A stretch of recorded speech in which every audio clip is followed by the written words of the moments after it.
नमस्कार दोस्तों, कैसे हैं आप? उम्मीद करता हूं कि आप अच्छे होंगे। ड्रीम सेवक में आपका स्वागत है। आज हम लोग बात करने जा रहे हैं बिहार लोक सेवा आयोग के बारे में। बीपीएससी ने हाल ही में 66 पीटी की वैकेंसी की घोषणा की है, जिसका एग्ज़ाम फॉर्म फिलअप 28 सितंबर से होने जा रहा है। 28 सितंबर 2020 से होने जा रहा है। और अगर हम लोग बात करें टोटल सीट की, तो कुल जो पद हैं इस बार 562 की वैकेंसी है, जिसमें आप जैसे मेहनत कश लोगों को बीपीएससी जो है वो लेने जा रही है। और इसमें महिलाओं के लिए 169 सीट्स रिजर्व हैं, 233 सीट्स जो हैं वो अनरिजर्व्ड जो पुरुष हैं उनके लिए बचते हैं, और 75 जो अनरिजर्व्ड महिलाएं हैं उनके लिए बचते हैं। शैक्षणिक योग्यता की बात करें तो एक चीज़ मैं हमेशा आपको क्लियर कर दूं यहाँ पर कि इस एग्जाम में बैठने के लिए जो एक डर बना हुआ रहता है विद्यार्थियों के दिमागों में कि बहुत ज़्यादा हाई क्वालिफाइड होना चाहिए, यहाँ पर ऐसा कुछ भी नहीं है। अगर ऐसा कुछ होता तो बीपीएससी साफ साफ अपने नोटिफिकेशन में ये बातें लिखती। इस एग्जाम में बैठने के लिए आपको किसी भी सब्जेक्ट से, चाहे आपने बीए किया है, बीसीए किया है, बीकॉम किया है, बीबीए किया है, बीटेक किया है, या फिर आप एमबीबीएस किए हुए हैं, किसी भी सब्जेक्ट से ओनली आपको ग्रेजुएट होना चाहिए।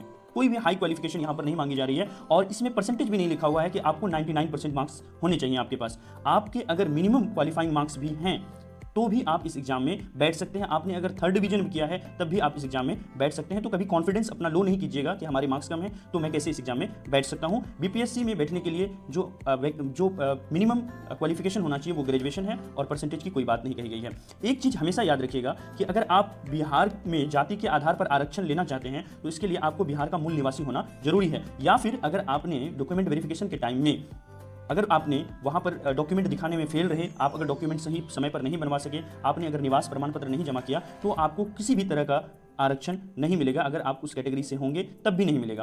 पिछड़ा वर्ग एवं अत्यंत पिछड़ा वर्ग की बात करूं तो यहाँ पर जो है क्रीमी लेयर रहित प्रमाण पत्र उन लोगों को जमा कराना जरूरी है। विवाहित महिलाओं के लिए मैं खास करके एक बात कह दूं कि उनको अपने पति के नाम का जो क्रीमी लेयर रहित प्रमाण पत्र होगा वो बिल्कुल भी नहीं चलेगा। उनको अपने पिता के नाम का क्रीमी लेयर रहित प्रमाण पत्र बनाना जरूरी है। एक चीज याद रखिए, कमीशन आपसे ये उम्मीद करता है कि आप फॉर्म फिलअप करने से पहले ही, अभी टाइम है आपके पास, आप हर तरह के प्रमाण पत्र जो है वो एक बार फिर से बनवा लें। और अगर आप फॉर्म फिलअप करेंगे तो उस समय जो है आपको खास करके, अगर आप आरक्षण से बिलोंग करते हैं, आरक्षित से बिलोंग करते हैं, तो आपको यहाँ पर देखिए कोटि कोड दिया हुआ है। अगर आप शेड्यूल कास्ट से हैं तो आपकी कोटि कोड 2 है, अगर आप एससी एसटी से हैं तो 3 है, अगर आप इकोनॉमिकली वीकर सेक्शन से हैं तो 4 है, अगर आप बैकवर्ड क्लासेस से हैं तो 5 है, अगर आप इकोनॉमिकली वीकर सेक्शन से हैं तो आपके लिए जो है वो यहाँ पर 7 कोटि कोड है। ये कोटि कोड आप अपने आरक्षण कोटि को याद रखिएगा और इसी के आधार पर आपको फॉर्म फिलअप करना है। दिव्यांगों की बात करें तो बिहार के अंदर में दिव्यांगों को 4% क्षैतिज आरक्षण मिला हुआ है, और महिलाओं को जो है वो 35% क्षैतिज आरक्षण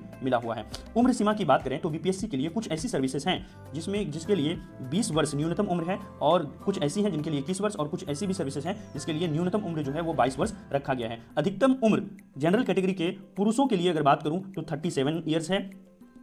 अनारक्षित महिला, पिछड़ा वर्ग एवं अत्यंत पिछड़ा वर्ग के महिलाओं के लिए बात करूं तो 40 वर्ष होनी चाहिए। अनुसूचित जनजाति पुरुष और महिला की बात करूं तो यहाँ पर जो है वो 42 साल हैं। और साथ ही अगर बात करें हम लोग अब शारीरिक क्षमता की, तो पुलिस सेवा में अगर आप जाना चाहते हैं, अगर आप डीएसपी बनना चाहते हैं या फिर जिला संदेष्टा के पोस्ट पर जाना चाहते हैं, तो आपको न्यूनतम जो है आपकी ऊंचाई वो 5 फुट 5 इंच होनी चाहिए, और आपकी छाती जो है वो बिना फुलाए 32 इंच की होनी चाहिए। अनुसूचित जाति, अनुसूचित जनजाति के उम्मीदवारों के लिए खास बात मैं यहाँ पर बता दूं कि पहले तो आपके कैटेगरी के लोगों को ये जो 5 फुट 5 इंच और 32 इंच है इसके बेसिस पर लिया जाएगा। अगर उम्मीदवारों की कमी होगी, शॉर्टेज होगी, तब आपके लिए जो न्यूनतम है वो 5 फुट 3 इंच जो है वो हाइट होगी, और छाती जो है आपका 31 इंच बिना फुलाए होना चाहिए। और महिलाओं के लिए मैं कहना चाहता हूं, सभी तरह के लेडीज के लिए, गर्ल्स के लिए जो हाइट है वो 5 फुट 2 इंच होना चाहिए। अगर इससे कम आपकी हाइट होगी तो आप दूसरी सर्विसेज में भर सकते हैं, बट पुलिस सेवा जो है इसके लिए आप वहां पर अप्लाई नहीं कर सकते हैं, वो सर्विसेज आपको नहीं मिलेंगी। अब अगर फॉर्म अगर आप फिलअप करेंगे तो वहां पर आपको, अगर आप जनरल कैटेगरी से हैं तो 600 रुपये का आपको जो है वो फॉर्म फिलअप चार्ज लगेगा। अगर आप अनुसूचित जाति एवं अनुसूचित जनजाति से हैं तो 150 रुपीज़ लगेंगे, और दिव्यांग हैं तो 150 रुपीज़ लगेंगे। दिव्यांगता में भी आपका परसेंटेज जो है वो 40% दिव्यांग आपको होना पड़ेगा, तभी ये 150 रुपीज़ आपको लगेंगे, अन्यथा आपको 600 रुपये लगेंगे। एक चीज़ याद रखिएगा, यहाँ पर बहुत इंपॉर्टेंट बात बीपीएससी ने हाईलाइटेड वर्ड में लिखा है। बीपीएससी ने कहा है कि वो सारे लोग जो ये अपने आरक्षण का दावा करते हैं, वो शुल्क जमा करते समय अगर वो आरक्षण के आधार पर कम फीस में फॉर्म फिलअप करते हैं, और भविष्य में अगर वो अपना प्रमाण पत्र प्रस्तुत नहीं कर पाते हैं, या बीपीएससी को ऐसा संदेह होता है कि उन्होंने बीपीएससी के साथ अगर धोखाधड़ी किया है, तो इसके आधार पर आप से फीस नहीं वसूला जाएगा। आपकी पूरी जो, अगर आपने एग्जाम निकाल भी लिया तो आपको जनरल कैटेगरी भी नहीं मिलेगा। एक कंडीशन तो ऐसा होता है कि अगर आप मान लीजिए डॉक्यूमेंट नहीं अवेलेबल करवा पाइएगा तो एग्जाम अगर आपने निकाल लिया है, आपकी रैंकिंग अच्छी है, तो जनरल कैटेगरी के आधार पर भी आपको जॉब मिल सकती है। लेकिन यहां पर अगर आपने जानबूझकर, है ना, और आपने अगर यहां पर अगर ऐसा किया तो आपको इसका खामियाजा भुगतना पड़ेगा और आपकी जो सदस्यता है वो रद्द हो जाएगी। इसलिए बीपीएससी ने कहा है कि वो सारे लोग जिनको डाउट हो रहा है या जिनके की दिव्यांगता पर डाउट हो रहा है, जिनको कि 40% से हमारा कम है या 40% है या नहीं है, तो वो सारे लोग जो हैं, ये जो 600 रुपए की फीस है जनरल कैटेगरीज के लिए, इसको फिलअप आप कर सकते हैं तो सेफ रहेंगे। प्रारंभिक, अब अगर बात करूं पैटर्न की, तो एग्जाम जो है वो हमारा 3 चरणों में होता है। पहला हमारा चरण है जिसको हम लोग कहते हैं पीटी, प्रिलिमिनरी टेस्ट। दूसरा चरण है मेंस, मुख्य परीक्षा। और तीसरा चरण है जिसको हम लोग बोलते हैं पर्सनैलिटी टेस्ट, है ना, पर्सनैलिटी टेस्ट। तो यहाँ पर जो पहली परीक्षा जिसके लिए फॉर्म फिलअप की जा रही है वो है हमारा प्रारंभिक परीक्षा।